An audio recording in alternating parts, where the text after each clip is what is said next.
As we talk about acid and base reactions, we're going to focus on the chemical reactions, not the parts of acid-base that talk about pH or all the mathematics. We're going to hit that later in the year.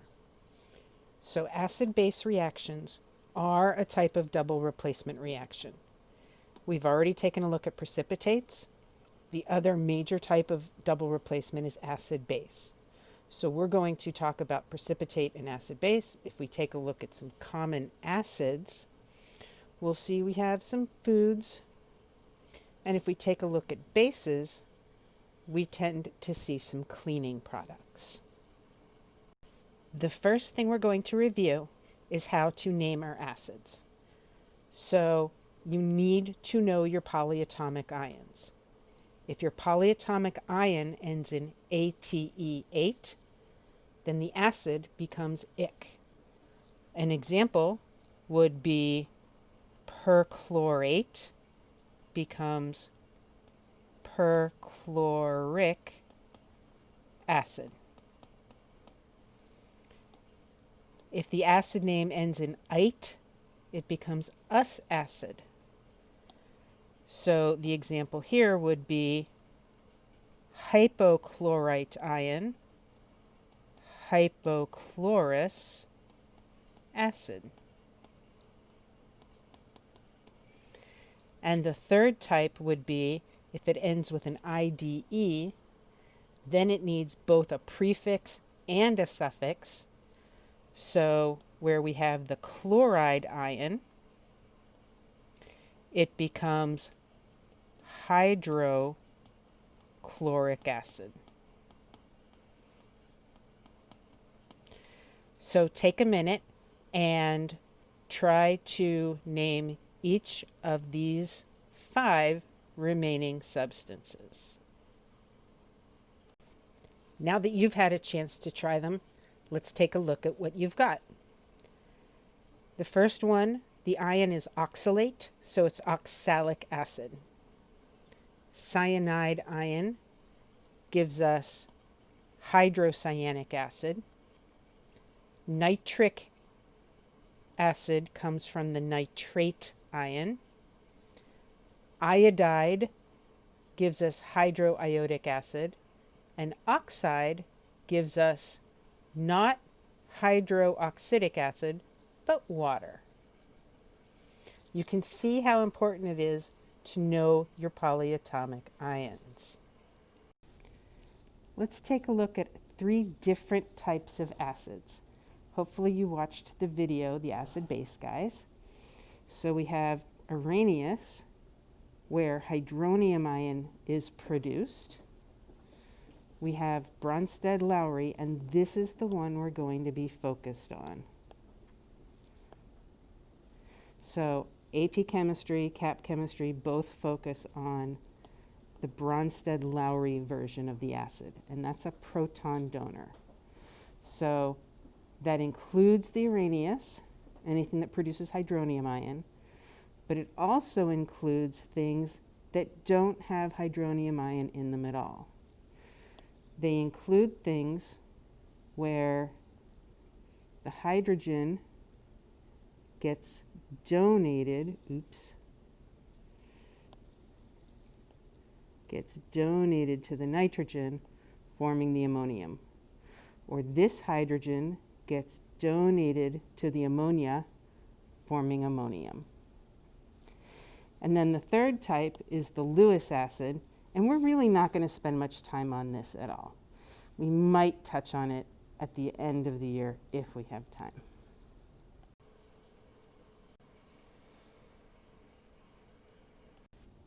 Bronsted-Lowry acids fall in 2 categories, and we talked about these when we talked about electrolytes. We have strong acids, which are strong electrolytes. 100% of HCl molecules ionize in water. Or we have weak acids, where only a small percent.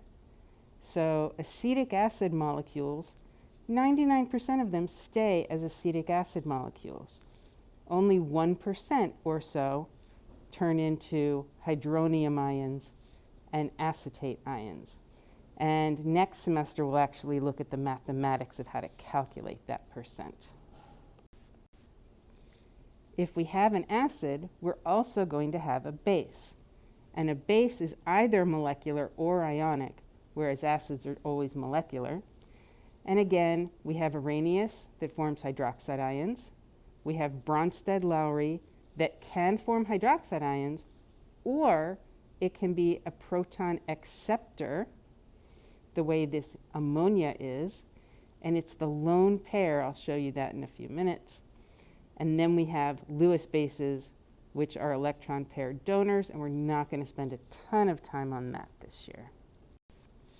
Just as we had strong and weak acids, we have strong and weak bases. Our strong bases are soluble hydroxides. Our weak bases can come in two different types. They are nitrogen bases, or amines, where we have the lone pair on nitrogen can act as a proton acceptor. And here's a couple examples. Or they can be anions, which can also be a proton acceptor. This is the part where you need to memorize some things. There are 6 strong acids you need to know. Every other acid you will encounter is a weak acid. So we have hydrochloric, hydrobromic, and hydroiodic. Hydrofluoric, with the fluorine at the top of the periodic table, is not strong. We're going to talk about the mathematics and we're going to talk about the structural reasons second semester.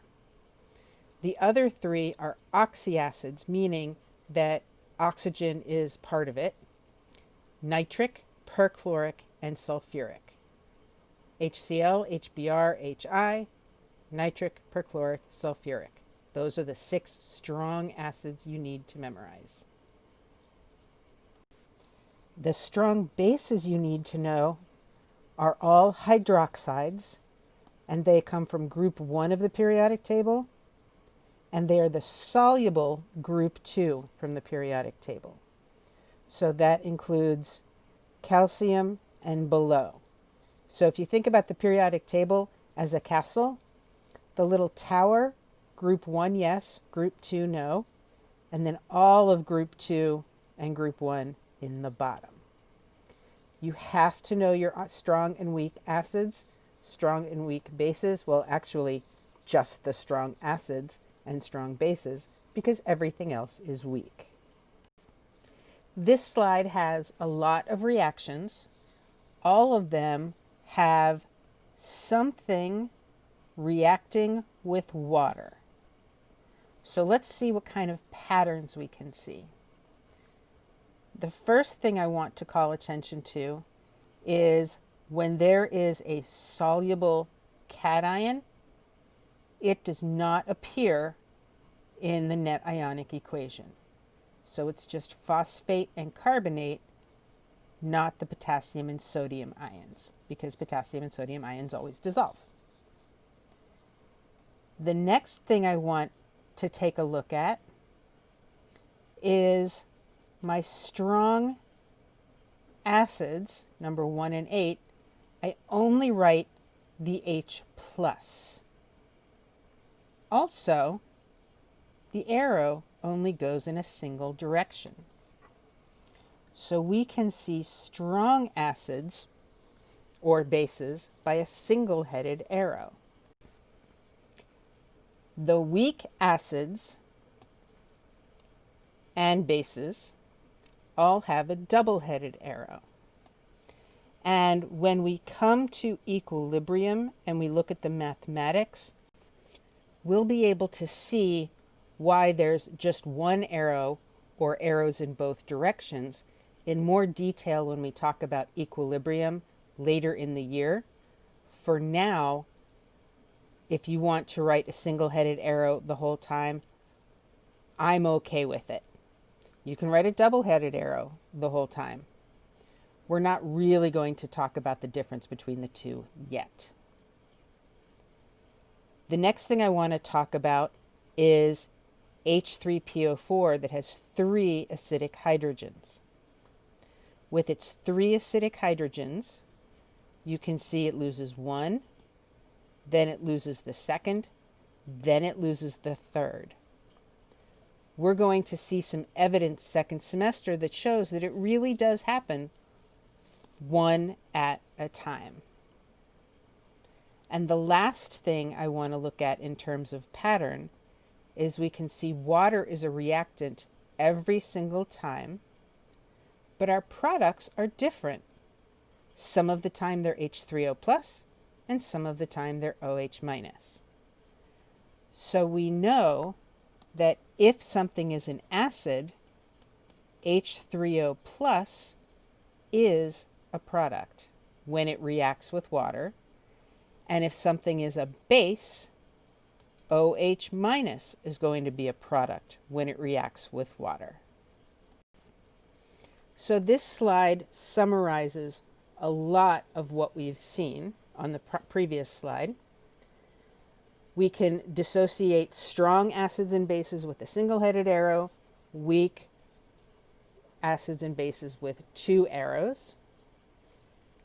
When we have a strong acid or base in the net ionic equation, we're going to just write H plus or OH minus, whereas weak acids, we're going to write the entire chemical formula because most of the molecules will be as the original molecule, not the acid or base.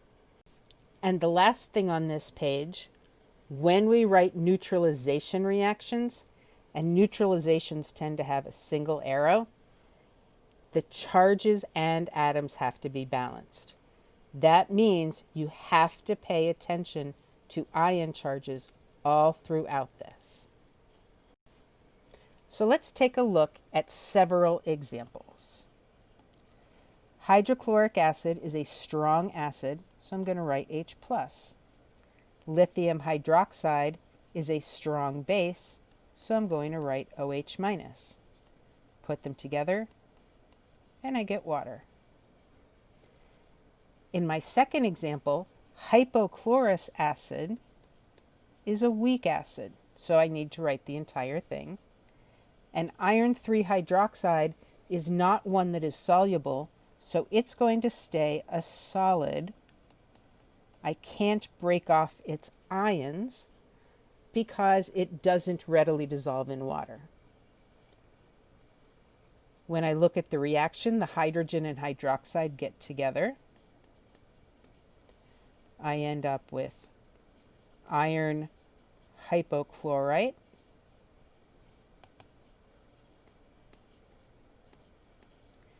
and I need to balance it.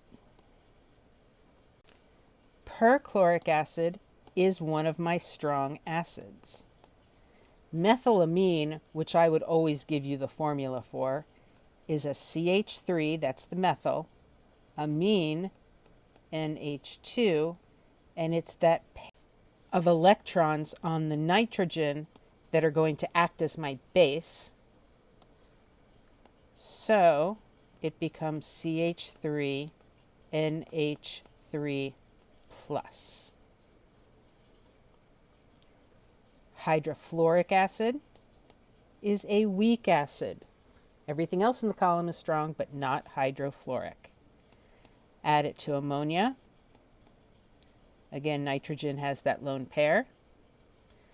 So the hydrogen leaves the fluoride and adds itself to the ammonia, forming NH4 plus and F minus. Now these last two look like they're the same, except for one word written in red. Both of them are oxalic acid and KOH. Potassium hydroxide is a strong base, so it's just going to involve OH minus.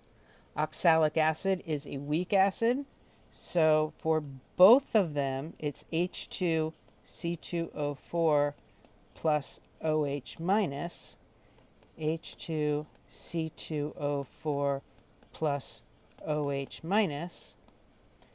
But in the first one, it says equimolar, same moles.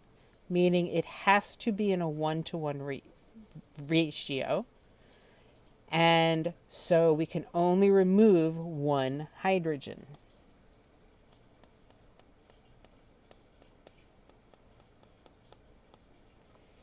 In the second case, we have excess hydroxide, meaning I can remove both hydrogens and still have some hydroxide left over.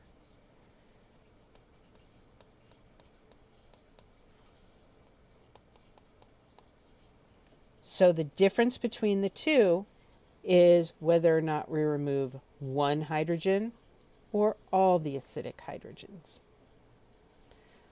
So take a look at the next slide, pause the video, and see what you come up with. When you're ready, start the video again.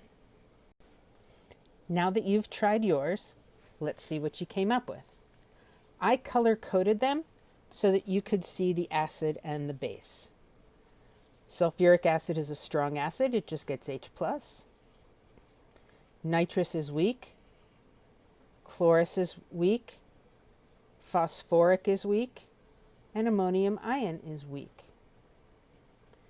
My bases, copper 2 hydroxide is not soluble, so I had to write the whole thing. Potassium hydroxide, barium hydroxide, and cesium hydroxide are strong bases, so I wrote just hydroxide. With equimolar versus excess, equimolar I could only remove one hydrogen, excess I could remove all three. And for this last one, we can actually do this experiment if we take some ammonium chloride, add some sodium hydroxide to it, and you can actually smell the ammonia coming off. When you were a little kid, you probably saw a vinegar and baking soda volcano. And actually, if you take a look at this picture right here, one of the ways geologists test for limestone, marble, malachite, or other carbonate-containing rocks is to add a little hydrochloric acid.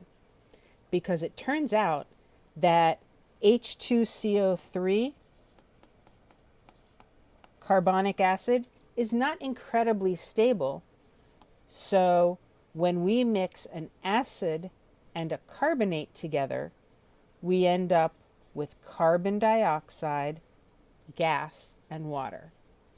So here is my example of vinegar, aqueous acetic acid, and baking soda making bubbles and water and sodium and acetate ions. A second example would be adding hydrochloric acid, which we know would just be H+, and a piece of limestone, meaning it's solid, calcium carbonate. Whenever there's a carbonate and an acid, I know I have two of the products are CO2 and water. And then I have to figure out what would be left, and that would be Ca2+. In order to obey the law of conservation of matter, I have to balance my atoms and I have to balance my charges. So pause for a second, try these last two and see what you come up with. For the first example that you tried, we know that it is a solution of potassium bicarbonate, so it is HCO3 minus, potassium is a spectator, and a solution of sodium carbonate, so it's just CO3 minus, sodium is a spectator. When I add an acid, I know I get CO2 and water, and then I have to figure out what's left and make sure it's balanced according to the law of conservation of matter. So take a couple of minutes and try these, and then turn the screen back on when you're done and you want to check. Taking a look at these, the first thing I did was classify them as precipitate or acid base. And you can see that the first one, this one, and interestingly, this one are precipitate. The others are acid base, This one is a carbonate, so we know it makes CO2 and water. This one, I didn't specify whether it was equimolar or excess, so I went with excess. As long as you obeyed the law of conservation of matter, you were fine. And this one, the acid and nitrate make nitric acid, which is a strong acid, so that won't react. So it has to be the chloride and the silver. So hopefully this has helped you through acid-base reactions. And as always, if you have any questions, let me know.